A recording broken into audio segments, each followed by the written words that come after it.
Back to his restaurant there, Porrig McArdle down at Snobs. Jimmy Lyons is with me again, master diver of Newry. And I'm Rowan Hand. This is Destination Newry. We're at the morning show. We're going out to you all over the world.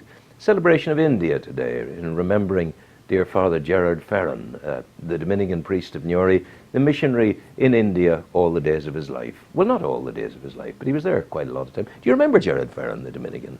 I do. I've vague remembers of him. I don't really died a year ago. Died a year ago. He was part of our kind of cadre growing up. We're of a similar age. I'm a wee bit older than you, I think. Am I? About a year, I think. Are you 70 yet? I'm just kicking. Just kicking it. Yeah. I was 70 on the 29th of August, because I don't celebrate my birthday. I celebrate my conception day.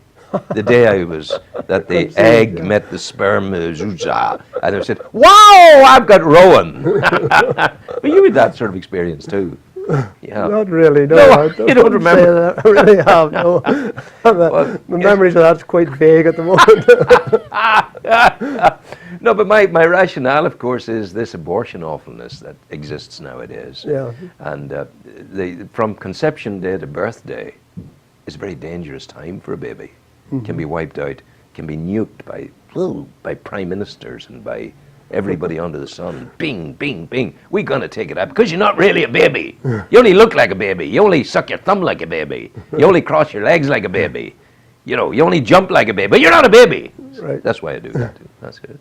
Were you diving since I saw you last? I have been, yeah. Where were you? We've been up in Donegal. Yeah. The usual old haunt. Port Said, were you on the Laurentic? Well, not this time. We were a bit deeper than the Atlantic this time. We've at the end of the summer, the heat is still in the water. The water still in the water is quite reasonably warm, and we take advantage of that. Although the nights get dark quick up there in the north, and we have to time it well with the tides and what have you. But we go offshore. We're diving quite deep now that we used to do. How deep were you this time? Well, it was 114 meters down, so it's quite deep. That's a length. A length and a half of the Abbey field. You know what I'm saying? The 100 meters that we used to run. So that's very deep. Well, technology has moved on since we used to do it, and now with these new rebreathers, and we get trained in it. Yeah, and as you get what sort of suit are you wearing at 114 meters? You'd be dry suit. And do you have heating coils in the suit? Some of the lads do. Some of the guys, some of them stay down for quite a number of hours down there. Hours? Oh yes, including their decompression. About maybe 3. So you'd have would you have a third of the time on the bottom and 2/3 decompressing? Yes, more or less. Say that, more or less, approximately. It depends on the mixture you're on. You mix your gases. It's not air you breathe. It's a mixture. Air. You talk like Donald Duck. You do. You speak like. Hello, helium. Hello. We add the helium to the mixture, and that makes you speak like that. Yeah, but you're not supposed to do that in the pub afterwards. No, not really. Remind the people why decompression is necessary and what can go wrong. Oh, there's several things can go wrong, but the main thing is what people would hear about is the bends. Yeah. That is the decompression. It's a sort of umbrella word that covers a lot of different illnesses. So if you come up too quickly, we have different levels that we stop at on the way up to the surface, and we have to wait there for. The deeper it is, probably the time would be smaller, and as you get closer to the surface, the stop times get longer and longer. Yes. To allow the gas that's dissolved in your blood stream to, you breathe it out, and you discharge it out, and this is the process that you have to go through. So the illnesses that could occur.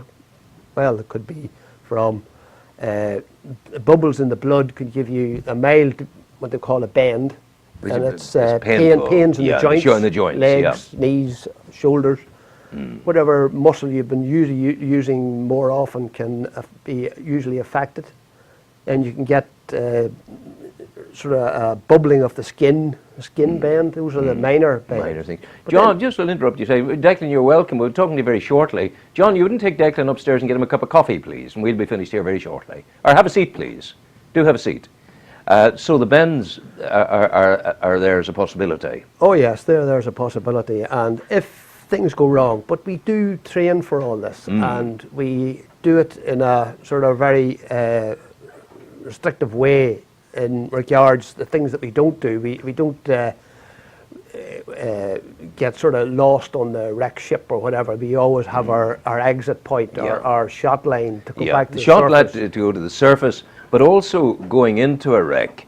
Very important to take a line in with you, so that you can follow the line back out again. But up in Donegal, the visibility underwater is like diving in the Mediterranean. It's so clean and clear that you can see these things. And we put we strobe lights on the shot line, we flashing lights that you can see the shot line from you. The only strobe lights ever we saw in our young days doing it was the phosphorescence that went out the back of the boat. Oh when yeah, you I were used going to through see the that. water. Yeah. Remember the phosphorescence? Indeed. So the whole thing then of diving to those depths, how do you feel when you're at that depth? You get a good euphoria when you feel like that. And it's, diving, it's not a true sport as such, because there's you're not competing against the other person. Yeah. You're sort of competing against your own fear or your own nervousness, whatever you have in you, and when you overcome that, that gives you that feeling of euphoria. You know? And it's something that does that feeling of nervousness renew itself with each subsequent dive? You do have to. Most divers go through a little bit of, when they're diving very deep like this, they do a little bit of meditation before they go into the water. We do what we call a pre-breathe. We put the equipment on and we breathe it, and we watch on the computer that we have, we watch the mixture of gases that we're breathing. And we have 3 readouts, and the 3 readouts we get them nice and similar, that there's no difference in any of them, and there's a calmness comes over you, and you sort of think your dive, you think what you're going to do, and the process that you're going to go through. You check all your equipment, make sure everything's perfect. And the technical end of it is the knowledge in your mind that you have to do this, to create, you get into a sort of wee world of your own. The rest, everybody's buzzing around you doing their thing, but you're concentrating on what you do. In a sense, Jimmy, that calmness that you speak of perhaps comes from the innate knowledge that you're going back into the womb of humanity. We all came from the ocean. Yes, yeah, I've heard that. And that you're going back to it. 98% of our body is made up of water. So you're going into a place, in many, many respects, that's quite natural for us, but at the same time, a place we know less about than we know about the surface of the moon. A lot of people has call it the call of the ocean, the draw of water, even if it's a river or a lake or whatever. They love to see it, they get pleasure in looking at it, they get pleasure in going out on it in boats and what have you, and being a part of it. And this is just more or less an extension of that, and it seems to be what you're saying is correct. Yeah, there's a draw. It's a lovely line there, the draw of the ocean. And the camaraderie of the club. Now, the club continues its life. Yes, the club's doing very well at the moment, and we have spurned other clubs from our club, other people, like, for instance, in Kilkeel and Dundalk, we've had quite a number of members came from those areas, and still have. Yeah. And then they move on and they create their own club. They create their own club, so it's a growing thing all the time. Oh, it is a growing thing, yeah. And we've just celebrated our 40th year. 40th year. 40 years. My God. Yeah. Are we out of that? And you were part of that in the early days too. I was there in the early days indeed. God knows. Indeed. Where does 40 years go, would you tell just me? Flies by. And people better making use of what they have at the moment. Yeah. You ain't going to get 2 goes at it. Not 2 goes at it. So listen to me, we're going to play you some music now. That'll be nice. And it's been lovely talking to you this morning. So if people want to come on to become divers, what do they do? Well, they come to the Sobacwa Club has a session on Wednesday night. We're there every Wednesday night in the Newry Pool at 8:15. Go in, just meet the guys, speak to people. That will be you'll be directed to the right couple of people there. We have instructors there at training. There's about 6 or 7 at the moment being trained in the Newry Pool at the moment, and we do have a website. And that is NuriandMoranSabaqua.com.